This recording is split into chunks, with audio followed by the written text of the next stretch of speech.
আসসালামু আলাইকুম রহমতুল্লাহ। সম্মানিত সুধী, আপনারা আমার এই ভিডিওটা যে যেখান থেকে দেখছেন সবাইকে জানাই আন্তরিক শুভেচ্ছা অভিনন্দন। তো আমি এখন আপনাদের সাথে যে বিষয়ে কথা বলবো সেটা হচ্ছে যে আমাদের বাগান পরিচর্যা, বাগান পরিষ্কার পরিচ্ছন্ন রাখলে আমাদের লাভটা কি, সেই বিষয় নিয়ে কথা বলবো এবং সেটা দেখাবো।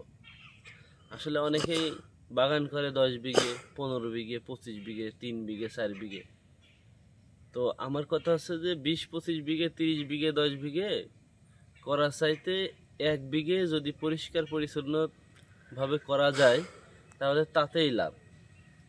তো আমাদের এই যে বাগানটা, আমার বন্ধু মাসুম, এই বাগানটা হচ্ছে যে আপনার পাশপাতিলা গ্রাম, আর সলমানপুর গ্রামের মাঝখানে রাস্তার পাশে।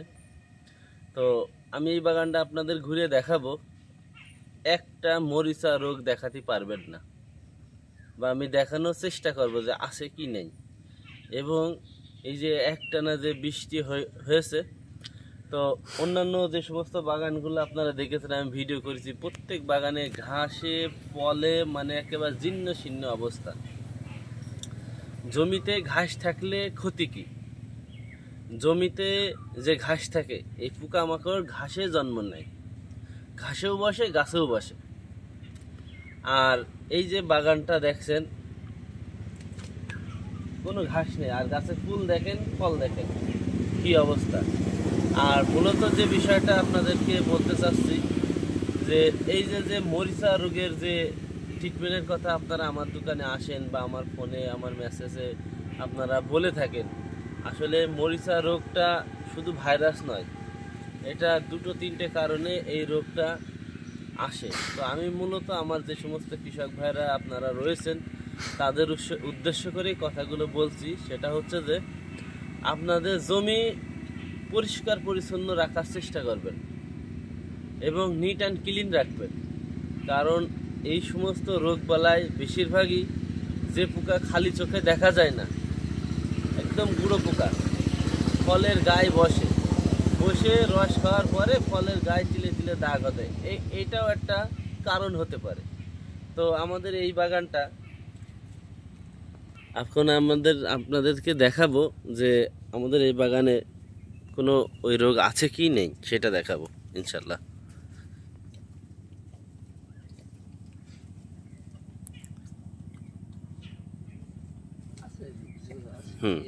একটা দেখা গিয়েছে। না, বিষয় হচ্ছে যে মাসুম, বাগানে মরিচা রোগ থাকবে 2-1টা, হ্যাঁ, এটা রোগ না, শতকরা 2-3-4টে এটা কোনো রোগ না আমার কাছে মনে হয়েছে। তো আমি আপনাদের যেটা দেখাচ্ছি, দেখেন গাছের শিকড়ের কি অবস্থা।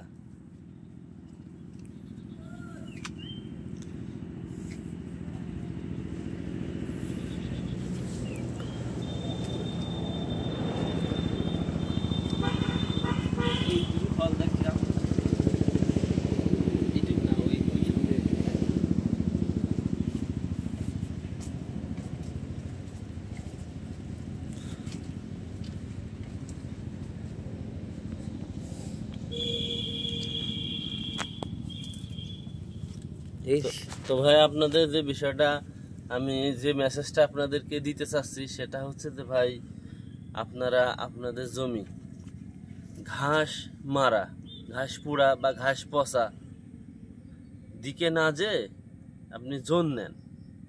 একটা জমি পরিষ্কার করতে যদি 5টা জন লাগে, তো একই দিনই 5টা জন নেবেন, নিয়ে জমিটা নিট অ্যান্ড ক্লিন করার চেষ্টা করেন। আর এই যে শিকড়গুলো দেখছেন, দেখেন, আমি আপনাদেরকে বলবো এই শিকড়গুলা আপনারা এই যে এখানে এই শিকড়ে আপনারা ওই যে ট্রাইকোডার্মা বা ট্রাইকোডার্মা বায়োপেস্টিসাইড, এটা স্প্রে করার পরে ট্রাইকো কম্পোস্ট বা কেঁচো ভার্মি সার গুঁড়ায় দিয়ে মাটি চাপা দিয়ে দেবেন। আপনারা যাদের জমি এরকম উঁচু তাদের জন্য এই বিষয়টা, এইটা আপনাদের লক্ষ্য করবেন, এটা করবেন আপনারা। তাতে করে কি হবে, শিকড়গুলো ওই যে উপরে ভাসছে, এগুলো ঢেকে যাবে, গাছ সতেজ সুন্দর হবে ইনশাল্লাহ। আসসালামু আলাইকুম রহমতুল্লাহ। কেটে দাও।